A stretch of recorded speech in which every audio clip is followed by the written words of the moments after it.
മനുഷ്യ സ്വഭാവങ്ങളിൽ ആഗ്രഹങ്ങൾ, അഭിലാഷങ്ങൾ, മോഹങ്ങൾ എന്ന വിഷയത്തെക്കുറിച്ചാണ് നമ്മൾ പറഞ്ഞുകൊണ്ടിരിക്കുന്നത്.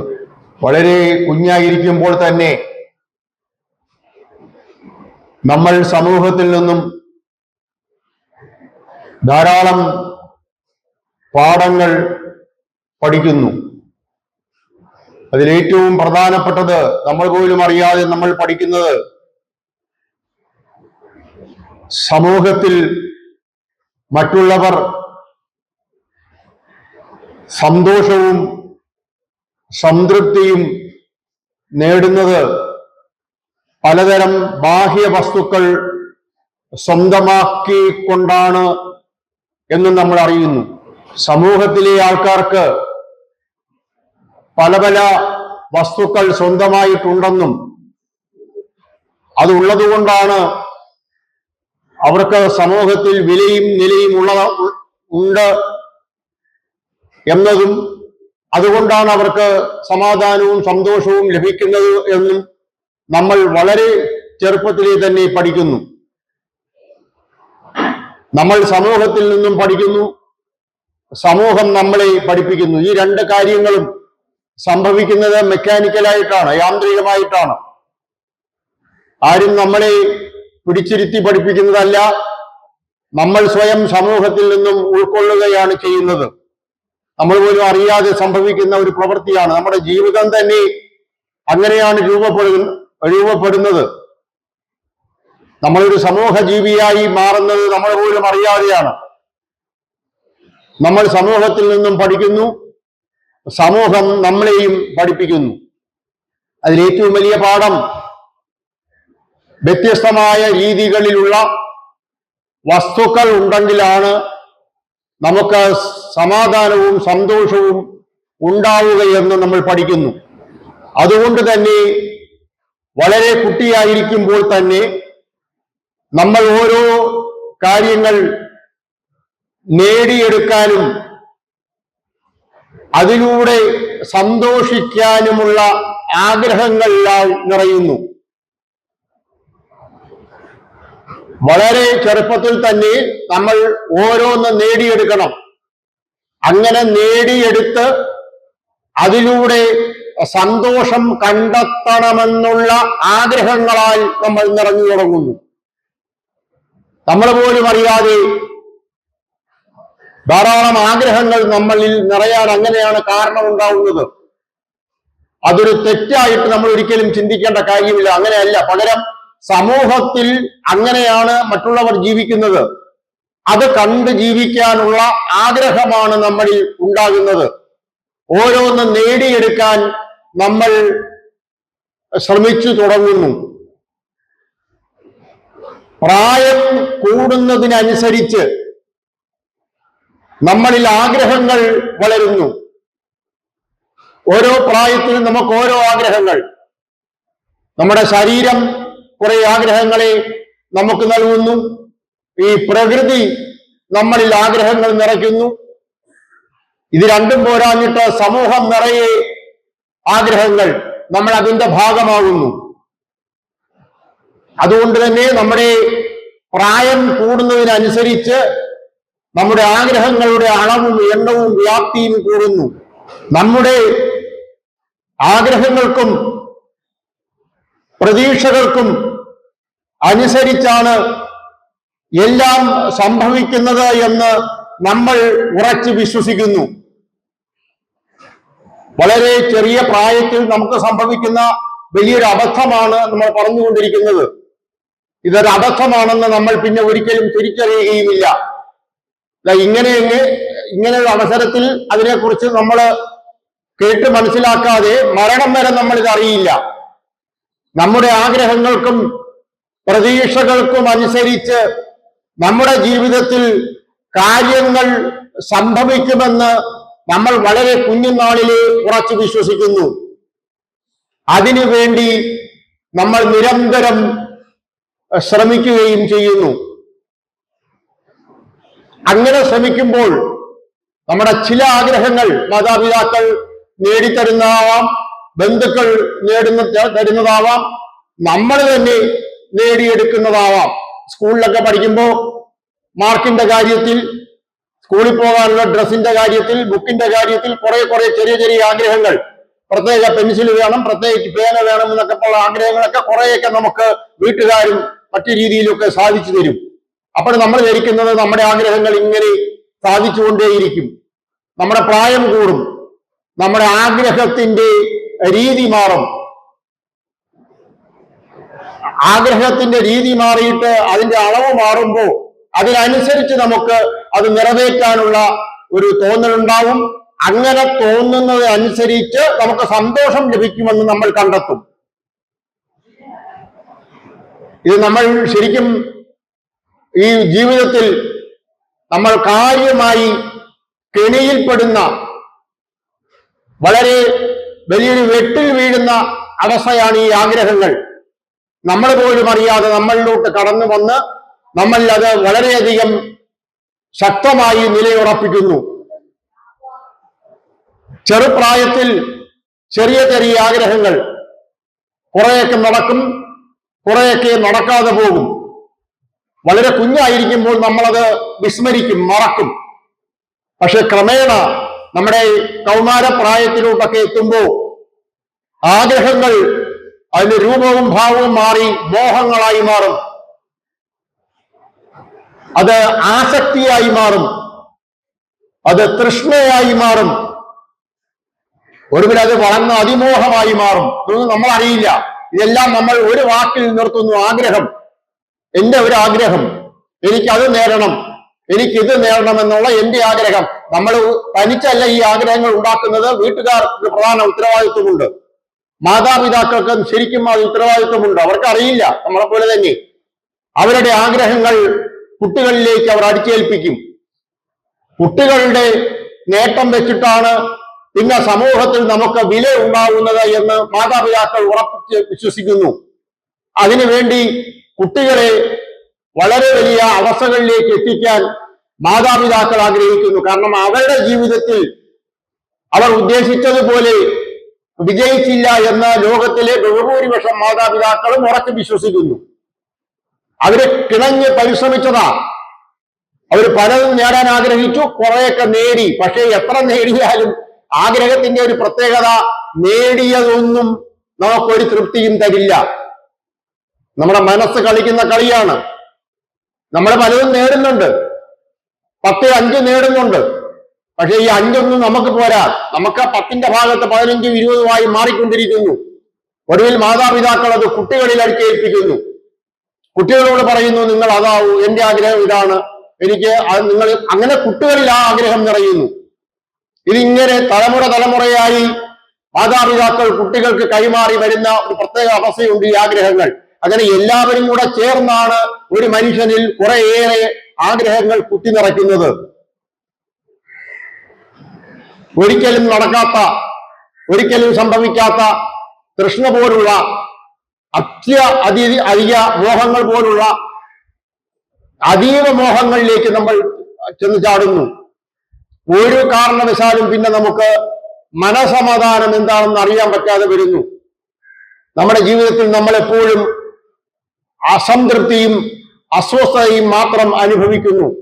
അതിന് കാരണം നമ്മുടെ ആഗ്രഹങ്ങൾ, നമ്മൾ ഉദ്ദേശിച്ച ആഗ്രഹങ്ങൾ നമ്മൾ ഉദ്ദേശിച്ച രീതിയിൽ നടപ്പിലാവുന്നില്ല. ഒന്നാമത് നമ്മൾ കുഞ്ഞായിട്ട് കുറച്ച് വളർന്നു വരുമ്പോൾ നമ്മളിൽ ഉണ്ടാകുന്ന ഈ പ്രധാനപ്പെട്ട ഒരു ബോധമാണ് അഹംബോധം, ഞാൻ എന്ന ബോധം. ഒരു വല്ലാത്ത ഞാൻ ഉണ്ടായി വരും. ആ ഞാനാണ് ഈ ആഗ്രഹങ്ങളുടെ എല്ലാം പിറകിൽ. നമ്മുടെ മനസ്സ് തന്നെയാണ് ഞാൻ. അതിനാണ് അഹംഭാവമെന്നും അഹംബോധമെന്നും ഇംഗ്ലീഷിൽ ഈഗോ എന്നൊക്കെ പറയുന്നത്. നമ്മൾ അതിനെക്കുറിച്ച് വേറെ പറയുന്നുണ്ട്. ഈ അഹംബോധത്തെ, ഞാനെന്ന അഹംഭാവത്തെ, അഹംഭാവം ഇനി ഞാൻ എന്ന ഭാവം, ഞാൻ എന്ന ഭാവം, ആ സംസ്കൃത വാക്കാണ് അഹം ഭാവം. നമ്മളതിനെ ഒരുമിച്ച് പറഞ്ഞ് അർത്ഥം വേറെ പറയുന്നതാണ്. രണ്ടും അർത്ഥമൊക്കെ ശരിയല്ലേ. ഞാൻ എന്ന ബോധം, ഈ ഞാൻ എന്നുള്ളത് എന്റേത്, ഇത് എനിക്കുള്ളത് എന്ന ചിന്തയിലേക്ക് നമ്മൾ കടക്കുന്നു. അങ്ങനെ എന്റേതെന്ന് പറയാൻ എനിക്ക് കുറെ കാര്യങ്ങൾ വേണം. ധാരാളം കാര്യങ്ങൾ സമൂഹത്തിൽ അംഗീകരിക്കപ്പെടുന്ന കുറെ കാര്യങ്ങളുണ്ട്.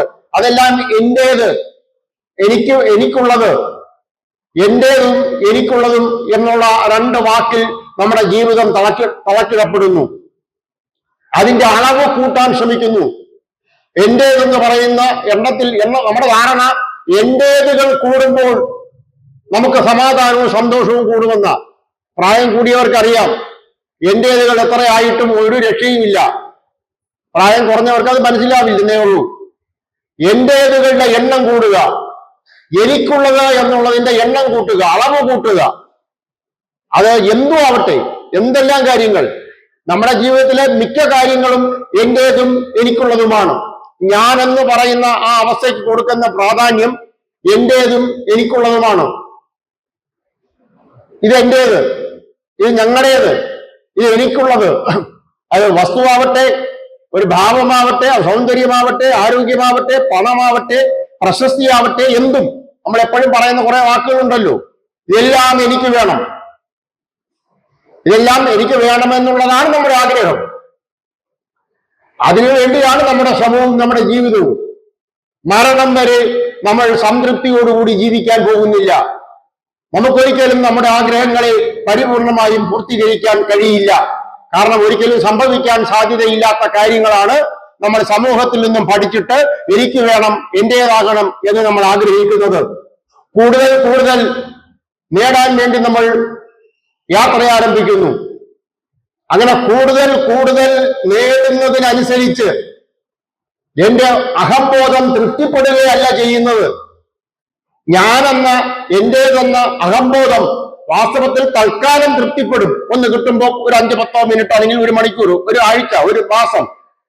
എന്റെ അഹംബോധം വീണ്ടും ചോദിക്കുകയാണ് ചെയ്യുന്നത്. നമ്മുടെ ആഗ്രഹങ്ങളെല്ലാം പൂർത്തീകരിച്ചു, എനിക്ക് വയസ്സ് 40 എന്റെ ആഗ്രഹങ്ങളെല്ലാം പൂർത്തീകരിച്ചു, ഇനി സമാധാനത്തോടെ ജീവിക്കാം എന്ന് പറയുന്ന ആരെയും നമ്മൾ കാണുന്നില്ല. എത്ര പ്രായമാവട്ടെ, 90 വയസ്സായ ആളിനും സമാധാനമായി ജീവിക്കാൻ കഴിയുന്നില്ല. കാരണം ആഗ്രഹങ്ങൾ ബാക്കി കിടക്കുന്നു. അഹംബോധം പക്ഷെ ചെയ്യുന്നത് കൊണ്ടുവരൂ എന്ന് പറയുന്നു, നമ്മളെ എവിടെന്നെങ്കിലും കൊണ്ടു കൊടുക്കുന്നു. ഓരോന്ന് ഡിഗ്രിയാണ് കുറവ്, ഓരോ ഡിഗ്രി ഉണ്ടാക്കുന്നു. ഡിഗ്രി ഉണ്ടാവുമെന്ന് പറയുന്നു, PGക്കാണ് കാര്യം, പോസ്റ്റ് ഗ്രാജുവേഷൻ അതിലാണ് കാര്യം. അത് എങ്ങനെയെങ്കിലും ഉണ്ടാക്കാൻ ശ്രമിക്കുന്നു. അപ്പൊ പറയുന്നു എന്ത് പോസ്റ്റ് ഗ്രാജുവേഷൻ, MPhil ഉണ്ടോ, PhD ഉണ്ടോ എന്നൊക്കെയാണ് ചോദിക്കുന്നത്. നമ്മളിങ്ങനെ ആളുകൾ ഓടുന്ന ഓട്ടോ, കൊച്ചു പിള്ളേർ ഇങ്ങനെ ഓടി ഓടി ഓടി PhD ഒക്കെ എടുത്ത് 2-3 ഒക്കെ എടുത്ത് തോളിൽ വെച്ചാലും എന്താവാനാ? എന്ത് നേടിയെടുത്താലും നമ്മുടെ അഹംബോധം പറയുന്നു കിട്ടിയത് കൊള്ളാം, അതിവിടെ ഇരിക്കട്ടെ, അടുത്തത് കൊണ്ടുവരൂ. നമുക്കാണെങ്കിൽ ഈ സമൂഹത്തിനെ തൃപ്തിപ്പെടുത്തണം, നമ്മുടെ ബന്ധുക്കളെ തൃപ്തിപ്പെടുത്തണം, നമ്മൾക്ക് അറിയുന്ന എല്ലാവരെയും തൃപ്തിപ്പെടുത്തണം. വാട്സപ്പിൽ ഇപ്പൊ ലേറ്റസ്റ്റ് ആണെങ്കിൽ വാട്സപ്പിൽ കൊടുക്കാൻ സാധനങ്ങൾ വേണം. നമ്മുടെ ഫോട്ടോ എത്ര നേരം കൊടുക്കും. ഈവൻസ് വേണം, നമ്മുടെ നേട്ടങ്ങൾ വേണം, മക്കളുടെ നേട്ടങ്ങൾ വേണം, അവർക്ക് കിട്ടിയ മാർക്ക് വേണം, മറ്റുള്ളവരെ ഞെട്ടിപ്പിക്കണം. ഇതാണ് നമ്മുടെ പ്രധാന ഹോബി, മറ്റുള്ളവരെ ഞെട്ടിപ്പിക്കുക. അവർ ഞെട്ടുന്നത് കണ്ട് നമുക്ക് സന്തോഷിക്കണം. നടക്കുന്ന കാര്യമാണോ? ചെറിയ ഞെട്ടലൊക്കെ ഞെട്ടുമായിരിക്കാം, അല്ലെങ്കിൽ ഞെട്ടൽ അഭിനയിക്കുമായിരിക്കാം. നമ്മൾ പറ്റുന്ന ഏറ്റവും വലിയ അബദ്ധങ്ങളാണ് ഈ പറയുന്നത്. നമ്മുടെ ജീവിതത്തിൽ മറ്റുള്ളവരെ ഞെട്ടിപ്പിച്ചിട്ട് നമ്മൾ സന്തോഷിപ്പിക്കാൻ നടക്കുകയാണ്. എന്റെ ഡിഗ്രികൾ മറ്റുള്ളവർ കാണണം, എന്റെ പദവി മറ്റുള്ളവർ അറിയണം, എന്റെ അധികാരം മറ്റുള്ളവർ അറിയണം, ഞാൻ ആരെന്ന് ലോകം മുഴുവനും അറിയണം, എന്റെ പണത്തിന്റെ അളവ് കണ്ട് മറ്റുള്ളവരുടെ കണ്ണ് തള്ളണം എന്നൊക്കെയാണ് നമ്മുടെ ആഗ്രഹം. മുഴുവൻ ആഗ്രഹങ്ങൾ വളരെ കുറച്ച് മാത്രം എങ്ങനെയെങ്കിലുമൊക്കെ പെടാപാടുപെട്ട് കുറച്ചൊക്കെ നേടിയെടുക്കാൻ പറ്റും. ബാക്കി എവിടെ? ഈ നേടിയെടുത്തത് കൊണ്ട് നമുക്ക് ഒരു തൃപ്തിയുണ്ട്, നാട്ടുകാർക്കും തൃപ്തി ഉണ്ടായിരുന്നെങ്കിൽ ശരി, അതുമില്ല. നമ്മളെന്ത് നേടിയാലും നമ്മുടെ മനസ്സ് പറയും ഒന്നും ആയില്ല. മറ്റുള്ളവർ നമ്മളെ എവിടെ അംഗീകരിക്കാൻ? മറ്റുള്ളവർക്ക് ഇത് തന്നെ നമ്മുടെ ജോലി തന്നെ അവർക്കും. എക്ക് ബിയെ ബോധ്യപ്പെടുത്തണം, ബിക്ക് സിയെ ബോധ്യപ്പെടുത്തണം, ഈ ബിക്ക് സിക്കും കൂടി എയെ ബോധ്യപ്പെടുത്തണം. ചുരുക്കി പറഞ്ഞാൽ നടക്കുന്ന കാര്യമാണോ? മറ്റുള്ളവരെ ബോധ്യപ്പെടുത്തിയിട്ട് നമുക്കൊരു സംതൃപ്തിയും സന്തോഷവും എവിടെ നിന്നുണ്ടാവാൻ? ഒരിക്കലും നടക്കുന്ന കാര്യമല്ല. ഈ നടക്കാത്ത കാര്യങ്ങൾ എങ്ങനെയോ നമ്മുടെ സമൂഹത്തിൽ ഈശ്വരൻ സൃഷ്ടിച്ചു വെച്ചിട്ടുണ്ട്. ഇതെന്തിനാന്ന് വെച്ചാല് ഇത് പഠിക്കാൻ, നിങ്ങൾ ഇതിന്റെ പിന്നാലെ പോയി നശിക്കാതിരിക്കാൻ, നമ്മളാണെങ്കിൽ ജന്മജന്മാന്തരങ്ങളായി ഭൂമിയിൽ വന്ന് നല്ല രീതിയിൽ നശിച്ച് തിരിച്ചു പോയിക്കൊണ്ടിരിക്കുന്നു. എങ്ങനെ നമ്മൾ രക്ഷപ്പെടും? ഈശ്വരനെ വിളിക്കാനും ഈശ്വരനാമം ജപിക്കാനും സച്ചരിതം പോലുള്ള ബുക്കുകൾ വായിക്കാനും ഇങ്ങനെയുള്ള കാര്യങ്ങൾ മനസ്സിലാക്കിയിട്ട് ജീവിക്കാനും നമുക്ക് സമയമില്ല. കാരണം നമുക്ക് നമ്മുടെ ആഗ്രഹങ്ങൾ പൂർത്തീകരിക്കേണ്ടതുണ്ട്. എനിക്കൊരു 5 ആഗ്രഹമുണ്ട്, അതും കൂടെ പൂർത്തീകരിച്ചാൽ ഞാൻ രക്ഷപ്പെട്ടു എന്ന് പറഞ്ഞ് നടക്കുന്ന നമ്മൾ എങ്ങനെയാണ് സമാധാനത്തോടെ ഈശ്വരനാമം ചൊല്ലുന്നത്? നമ്മുടെ അഹംബോധം ഒരിക്കലും നമുക്ക് തോന്നും നമുക്ക് തൃപ്തി ഉണ്ടായി എന്ന്, പക്ഷെ കുറച്ചു കഴിയുമ്പോൾ നമുക്ക് തോന്നും അത് പോരാന്ന്. നമ്മൾ അഹംബോധം ഒരിക്കലും നമ്മളെ അറിയിക്കില്ല. ചോദിച്ചുകൊണ്ടിരിക്കും നമ്മുടെ മനസ്സ്, എന്തും വേണം.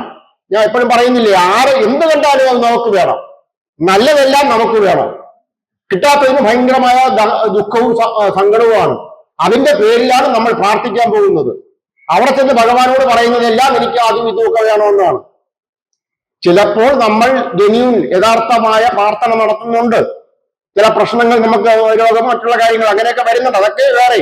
പകരം നമ്മുടെ ആഗ്രഹങ്ങൾ സാധിക്കാൻ എനിക്ക് പറ്റിയില്ല ഉള്ളതാണ് നമ്മുടെ ഏറ്റവും വലിയ സങ്കടം ഈശ്വരന്റെ മുന്നിൽ പോലും. ഒരിക്കൽ നമ്മളൊരു ആഗ്രഹം നേടിയെടുത്താൽ നമ്മുടെ മനസ്സ് താൽക്കാലികമായി സംതൃപ്തി തോന്നി എന്ന് നമ്മളെ അറിയിക്കും. പക്ഷേ അത് നമ്മളെ ശരിക്കും പറഞ്ഞാൽ അത് കബളിപ്പിക്കുകയാണ്, അത് നമ്മളെ കളിപ്പിക്കുന്നതാണ്.